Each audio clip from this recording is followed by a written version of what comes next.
जब फरिश्तों को हुक्म हुआ कि जाओ और जमीन से मिट्टी लेकर आओ ताकि इंसान की तख्लीक की जाए, क्या कभी आपने ये सोचा है कि मिट्टी जमीन से ही क्यों मंगवाई गई? क्या अल्लाह ये कुदरत नहीं रखता था कि वो नई मिट्टी तख्लीक करके इंसान को बनाता? जाहिर है जब अल्लाह ने जमीन को तख्लीक किया तो जमीन पर मिट्टी को भी अल्लाह ने ही तख्लीक किया। तो क्या वजह थी कि मिट्टी जमीन से मंगवाई गई? ये सवाल अपने जहन में रखिए क्योंकि इसका जवाब इस वीडियो में जानने की कोशिश करेंगे। आप देख रहे हैं उमंग सहर ईमान का सफर, जहाँ हर कहानी दिल को छूती है, हर लफ्ज रूह को जगाता है और हम लेकर आते हैं वो किस्से जिनमें छुपी है रब की हिकमत, अंबिया की रोशनी और इंसान का असल मकसद। हमारे चैनल को सब्सक्राइब और आईडी को फॉलो करना ना भूलिएगा। ये वो लम्हा था जब कायनात ने अपनी सांस रोक ली, जब खालिक ने एक ऐसा मंसूबा जाहिर किया जो सब कुछ बदल देने वाला था। ये सिर्फ कहानी नहीं, ये आपके वजूद की धड़कन है। तो हुक्म रब्बुल इज्जत होता है कि ऐ फरिश्तों, मैं जमीन में अपना खलीफा बनाने वाला हूँ। ये थी हजरत इंसान की तख्लीक की खबर, वो खबर जिसने फरिश्तों को हैरत में डाल दिया। फरिश्ते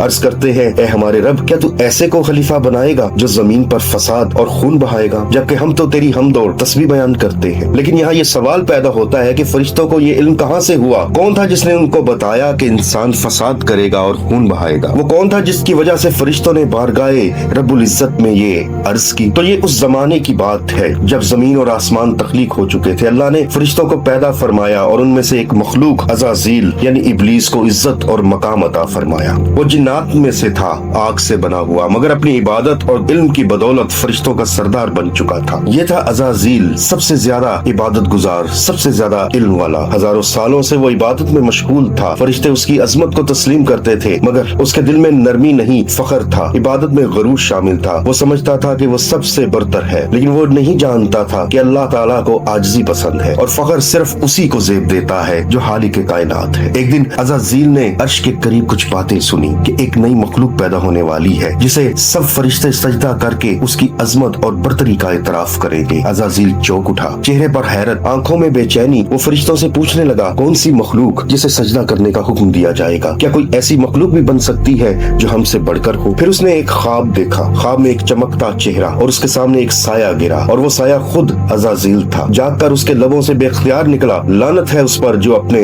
रब के सामने तकब्बुर करे। मगर वो ये नहीं जानता था कि ये लानत वो खुद अपने लिए कह रहा है। इस लम्हे उसका जवाल लिख दिया गया था। फिर उसने दूसरे फरिश्तों से कहा, खुदा के किसी हुक्म की नाफरमानी न करना वरना तुम मरदूद हो जाओगे। ये भी एक हिकमत थी कि आने वाली नस्लों को बताया जाए कि अल्लाह को गरूर और तकब्बुर किस कदर नापसंद है। फिर अल्लाह ताला ने फरमाया, मैं जानता हूँ जो तुम नहीं जानते। अल्लाह ने हुक्म दिया, ए जिब्रील, जमीन से एक मुट्ठी मिट्टी ले आओ। जिब्रील जमीन पर उतरते हैं। जमीन लरज उठती और बोलती है, जिब्रील, मेरे खालिक का क्या इरादा है? जिब्रील ने फरमाया कि अल्लाह ताला तेरी मिट्टी से इंसान पैदा फरमाएंगे जो तुझ पर आबाद होगा। जमीन रो पड़ी, ए जिब्रील, उसकी औलाद मेरे सीने पर खून बहाएगी, मेरी पाकी को नापाकी में बदल देगी। मैं खुदा की पनाह मांगती हूँ। जिब्राइल के दिल में नरमी पैदा होती है, आंखों से आंसू बह निकलते हैं। उन्होंने आसमान की तरफ देखा और उसकी, या अल्लाह, इसने तेरा नाम लेकर पनाह मांगी है, अब मैं वापस लौट रहा हूँ। फिर मिकाईल और इसराफील भी गए। जमीन ने उनसे भी फरियाद की, सब रहम खाकर लौट आए। फिर अल्लाह ने हुक्म दिया, ए इजराइल, अब तुम जाओ। इजराइल झुक गए, या अल्लाह, मैं तेरे हुक्म से इनकार नहीं करूंगा। जमीन फिर कांपने लगी, खुदा का वास्ता देने लगी, लेकिन इजराइल ने कहा, जिस खुदा का तू वास्ता दे रही है उसी खुदा के हुक्म से मैं आया हूँ और मैं उसके हुक्म के सिवा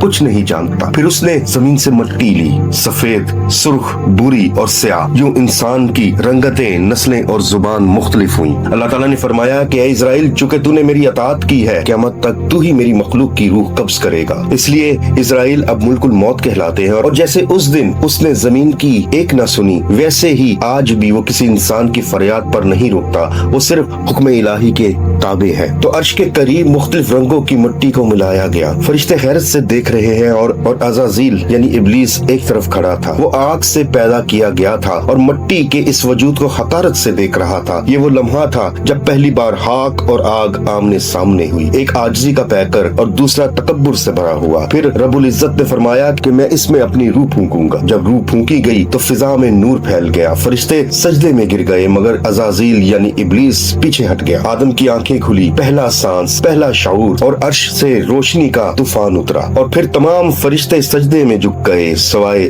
अज़ाज़ील यानी इब्लीस के। ये वो लम्हा था जब इबादत के हजारों साला रोशनी तकब्बुर के एक लम्हे में बुझ गई। अल्लाह ने फरमाया, इब्लीस, तुझे किस चीज ने रोका है कि तू सजदा ना करे? इब्लीस ने गुरूर से कहा, मैं इससे बेहतर हूँ। तूने मुझे आग से पैदा किया और इसे खाक से। आग खाक से आला है। अल्लाह तबारक व तआला ने फरमाया, निकल जा यहाँ से, तुम मरदूद है और क़यामत तक तुझ पर लानत होगी। इब्लीस ने कहा कि अगर लानत क़यामत तक है तो मुझे मोहलत भी क़यामत तक दे दे, ताकि मैं इसे और इसकी नस्लों को बहका सकूं, जिसकी वजह से मैं तेरी बारगाह से मरदूद होके जा रहा हूँ। अल्लाह ने फरमाया, जा तुझे मोहलत है, लेकिन याद रखना कि मेरे बंदे तेरे फरेब में नहीं आएंगे। वो अगर गुनाह भी करेंगे तो मेरी बारगाह में तौबा करके मुझे मेहरबान पाएंगे। कहा जाता है जब भी कोई बंदा सजदे में जाता है तो अर्श आजम लर्ज उठता है मोहब्बत से। अल्लाह अपने बंदों पर फख्र करता है और फरमाता है, इब्लीस देख, यही वो इंसान है जिसके आगे तूने सर न झुकाया था और आज ये मेरे हुजूर सर झुकाए हुए हैं, मेरी अजमत का चर्चा कर रहे हैं। आदम खड़े हैं, चेहरे पर नूरे रहमत, फरिश्ते अदब से सलाम करते हैं। अल्लाह का हुक्म होता है कि आदम इन चीजों के नाम बताओ। आदम ने सबके नाम बयान किए जो किसी और को मालूम ना थे। अल्लाह ने फरमाया, क्या मैंने नहीं कहा था कि मैं जो जानता हूँ वो तुम नहीं जानते। यूं हजरत आदम को इल्म, शऊर और रूह की ताकत अता हुई। इंसानियत का सफर शुरू हुआ, मगर शैतान खामोश नहीं बैठा। वो कसम खा चुका था कि मैं आदम और उसकी नस्लों को बहकाऊंगा। शैतान की आंखों में आग दहक रही थी और फिर जन्नत का दरवाजा खुलता है, रोशनी की लहरें फैलती है। तो दोस्तों,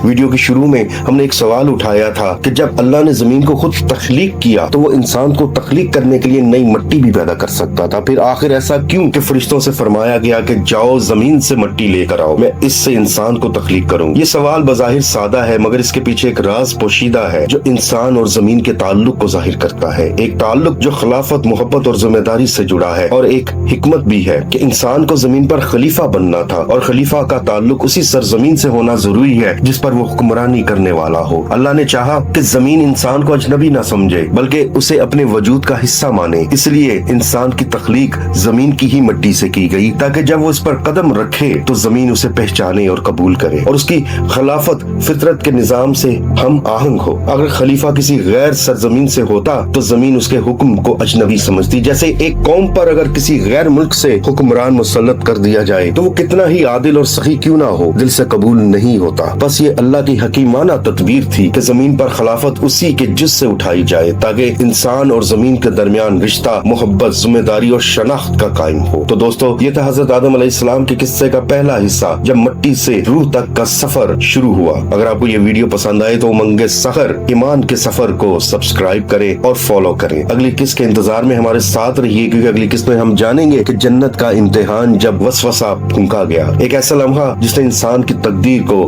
हमेशा के लिए बदल दिया।